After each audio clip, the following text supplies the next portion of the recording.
Hello again, lovely people inside my phone. I think I've cracked it. Some people might think I've cracked up and that might be closer to the truth.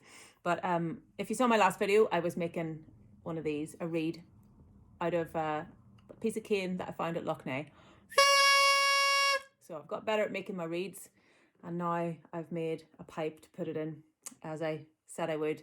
This is a piece of elder.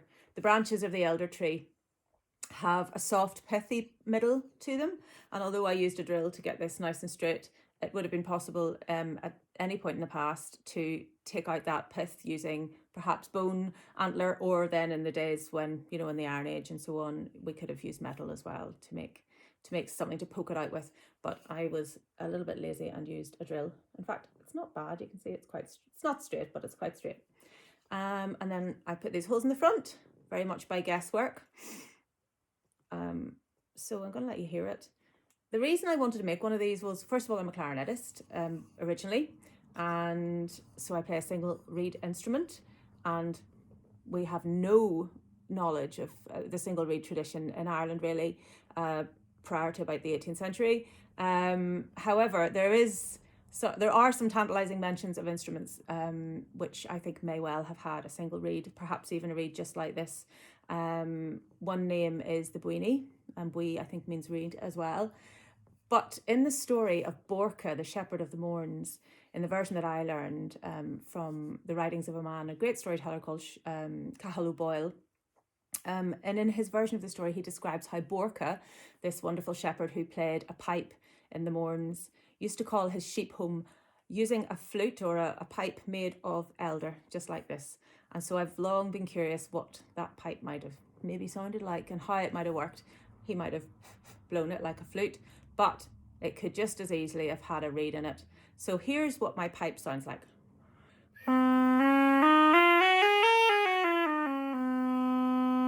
So not a major scale like we're used to hearing. And I'm not using my tongue to separate the notes, but I can. Which is kind of cool, so it works really well.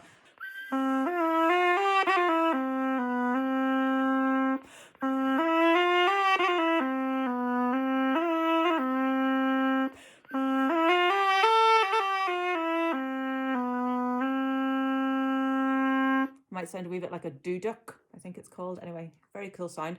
But, you know, such a simple instrument and so much we can do with it. So now I'm wondering what people did with these sorts of instruments. Of course, they don't survive. They're organic, they decay. We don't have very much. There's the odd bone whistle with holes in the front that you can see in museums. I saw one on the island of Orkney many years ago.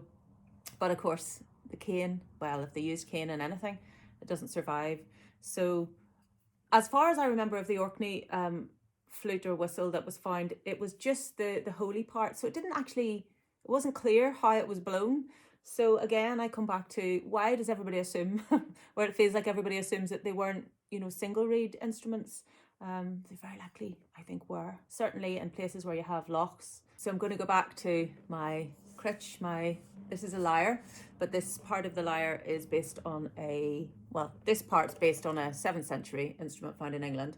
And this bit here is based on a Iron Age bridge found on the Isle of Skye. So in the Iron Age, they were playing something like this anyway. So they were probably they could certainly play chords, and they could probably play little bits of tunes as well. But now I'm wondering, if I played chords on the critch and a tune on this, how would that go?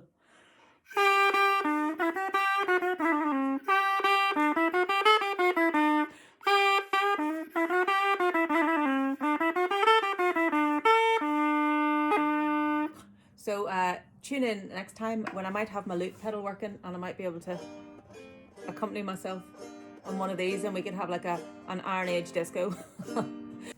Anyway, that's all from my one-woman band for now, and I'll see you again very soon. Bye.